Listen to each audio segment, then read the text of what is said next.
We're going to start this notes on probability with a little problem here. So, a bus arrives at the bus stop every 10 minutes and it's always on time, but you don't know what time it's going to arrive. How long will you have to wait at the bus stop when you arrive? So, you may be walking up to the bus stop and the bus may show up right away. Or you may walk up to the bus stop and it may take 1, 2, 3, 4, 5, 6, 7, 8, 9, 10 minutes for the bus to arrive. So, what we want to do here is we want to calculate some sort of um, arrangement where this might happen. Um, so, what we'll do is we'll say if it is a 10-second wait, that still counts as a minute. So, we're always going to round up. So, like 9 minutes and 40 seconds would count as 10 minutes. So, basically, our options are 1, 2, 3, 4, 5, 6, 7, 8, 9, and 10. And so um, we basically could try to do this a bunch of times, and we have no idea what time this bus is going to show up. Uh, so we could like simulate this in a certain way and do this a whole bunch of times. But basically, what we have here is we have a situation where we could have 10 different possible outcomes to this situation. Um, Now, you're probably only going to do this one time in real life. But when we're trying to find probability, what we try to do is we try to simulate what would happen if this happened a whole bunch of times. So maybe we write a computer program and then we have this exact situation occur thousands upon millions of times. And then we end up with what are called probabilities for each of these 10 outcomes that we have. So let's talk about probability. The probability of an event is its long run relative frequency. So basically, what it means to have a long run relative frequency, that means in the long term, how often something will happen compared to everything else. So essentially, what that means is we end up with fractions or percentages. So that's important.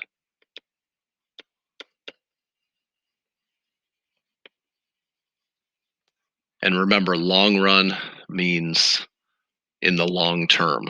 So basically, as we're going to infinity, like a very lot of trials. For any random phenomenon, each attempt, which we're going to define as a trial, generates an outcome. An outcome is what happened on the trial. So if we go back to our little bus example, each time we are waiting for the bus, that counts as a trial, and all the possible outcomes are anything that could have happened. So, since the question was how long we're going to wait, and we counted it only in minutes, and we always rounded up, our possibilities were 1, 2, 3, 4, 5, 6, 7, 8, 9, and 10. Sometimes, instead of individual outcomes, we consider what we call events. An event is a combination of an outcome, a combination of outcomes. So, if we were rolling a die, we have 6 possible outcomes. It could land on 1, 2, 3, 4, 5, or 6. An event might be any of these types of combinations of outcomes. And there are lots of choices that we can have. So, rolling an even number, rolling an odd number, rolling a number greater than 3, rolling a number less than 5, rolling a number um, greater than 7. Now, if we roll a number greater than 7, obviously that's not going to happen on a 6-sided die. But we could write that as an event, and then we figure out that the probability of that would be 0. If we want to know about combinations of outcomes, It helps if individual trials are independent. That doesn't mean that they always are going to be, but it does help.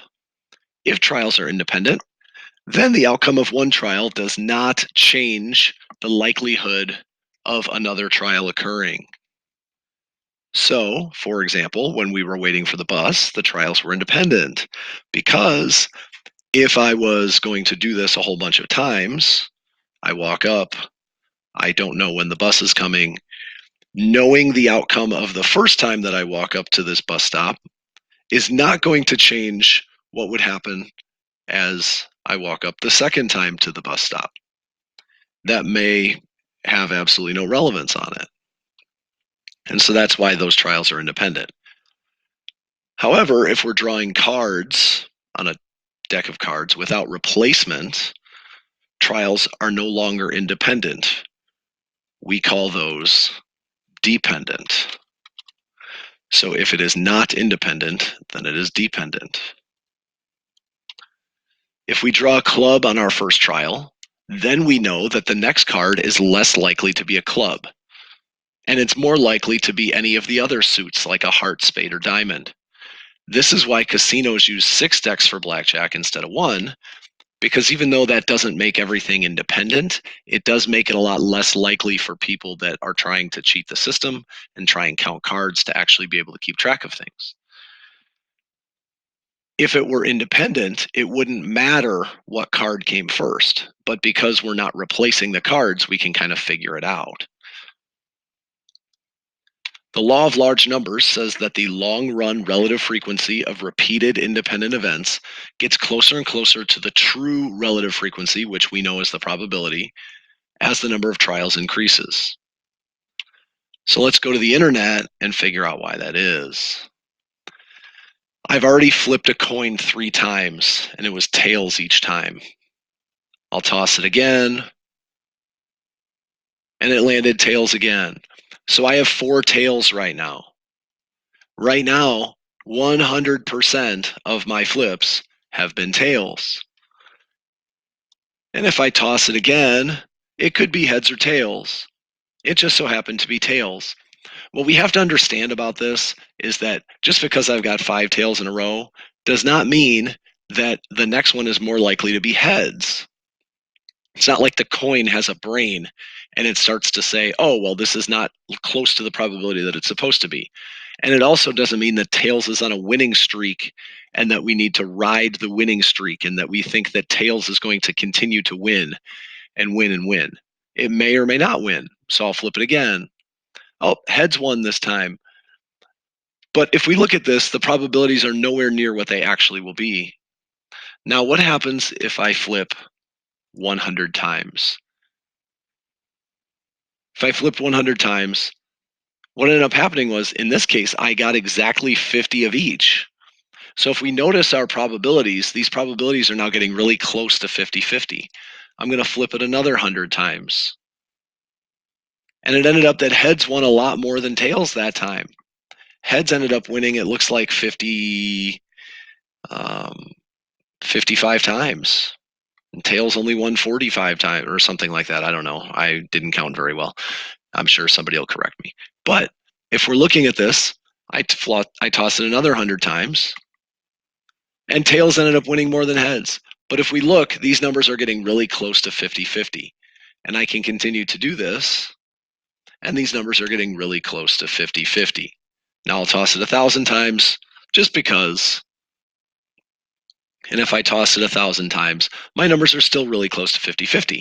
Notice that tails actually won quite a few times that time, and our percentages actually got further away from 50-50, but not too much. So if I do another 1,000 tosses, I'm probably still going to be in the ballpark of 50-50. That's what the law of large numbers means. As I start tossing this more and more and more, my probabilities get closer and closer and closer to what they should be. Here's another example with a spinner.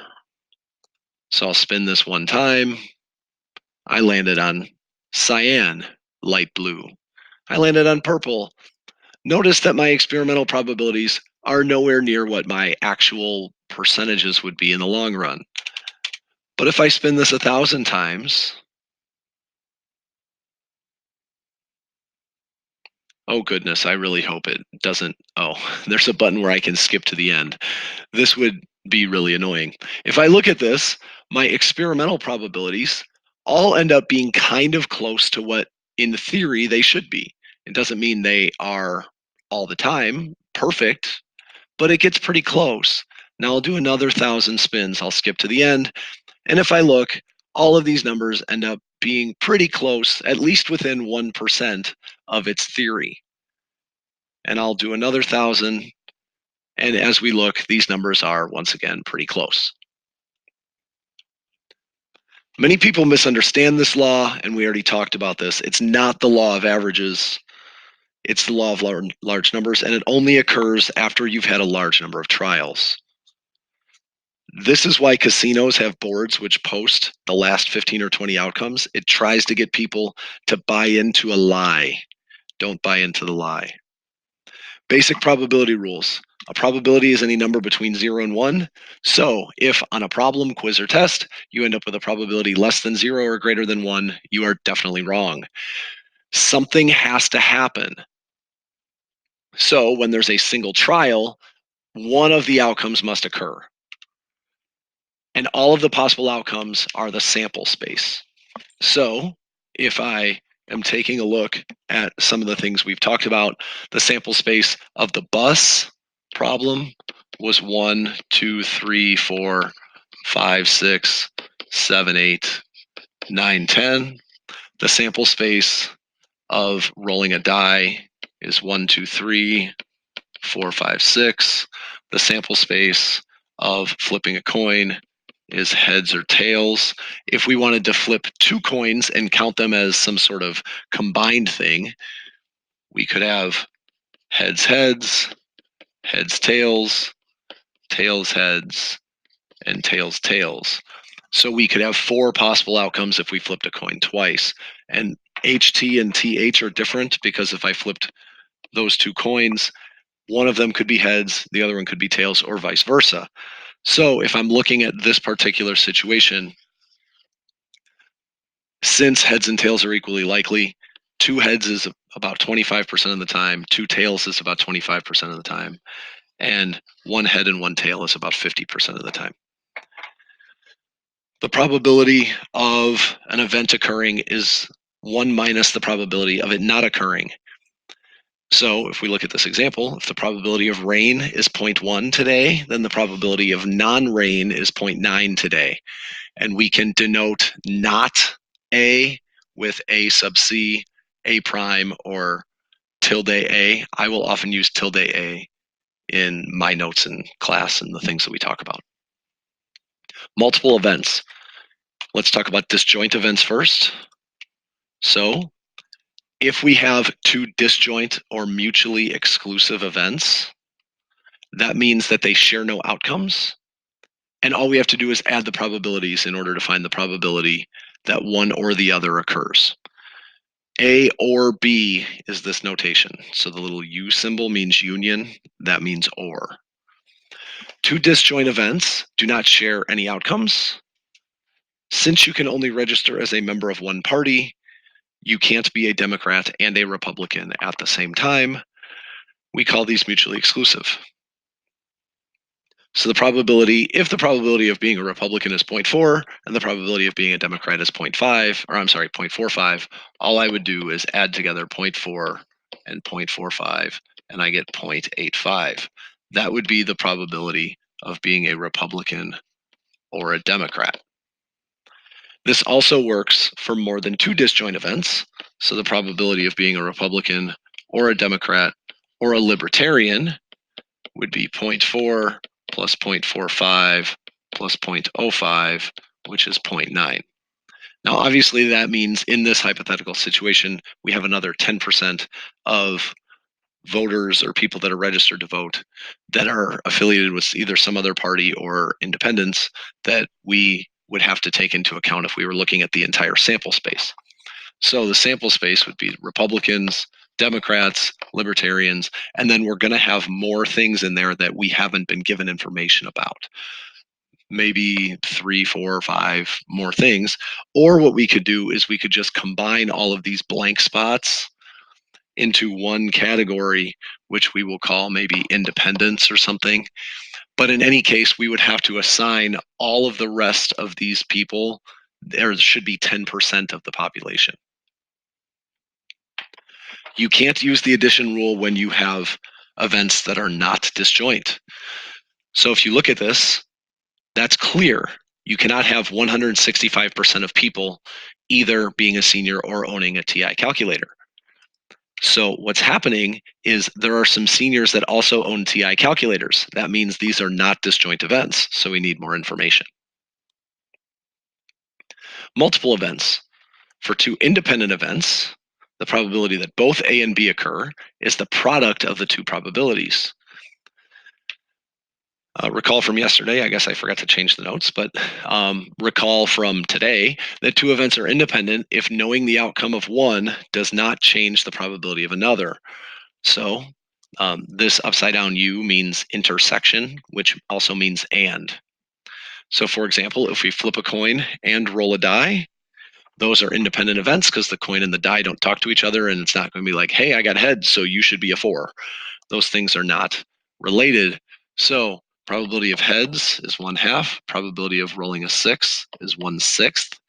So the probability that both of those things occurs is 1/12.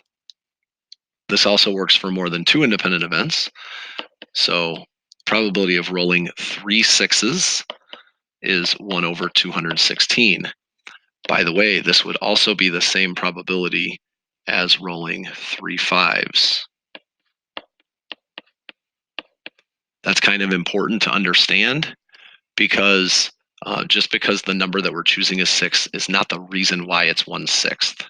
Each of these spots on a die have a probability occurring of 1/6. You can't use the multiplication rule when events are not independent, though, so you can't use this for dependent events. For example, if a class of 30 students has 16 females, then the probability of selecting 2 females is not 16/30ths times 16/30ths. It would actually be 16/30ths times 15/29ths, because you know that after the first female selected, there's one less person in the class to choose from. That's why that's 29. And there's one less female to choose from. That's why the top is 15. If we were choosing one boy and one girl, then there would be 16/30 and 16/29 as our choices. And we'd actually have to do a little bit more than just multiplying them together. We'd have to think about the order that they were chosen in if it was something that was kind of assumed or not. Summary. When you want the probability of A or B, you add the probabilities, assuming it's disjoint. And if you want the probability of A and B, you multiply the probabilities, assuming they're independent. Real quick, probability of rain in Aurora is 50%, and probability of rain in Naperville is 50%. What is the probability it rains in both places? Well, it's probably close to 50%. That is because Aurora and Naperville are right next to each other. And knowing that whether it's raining in Aurora or not is very much related to whether it's raining in Naperville or not. However, Aurora and New York City are not close to each other, and therefore, while there is some sort of weather relationship between Aurora and New York City, it's very, very minimal. And so these would be treated as independent. And so we can just say 1/2 times 1/2 equals 1/4.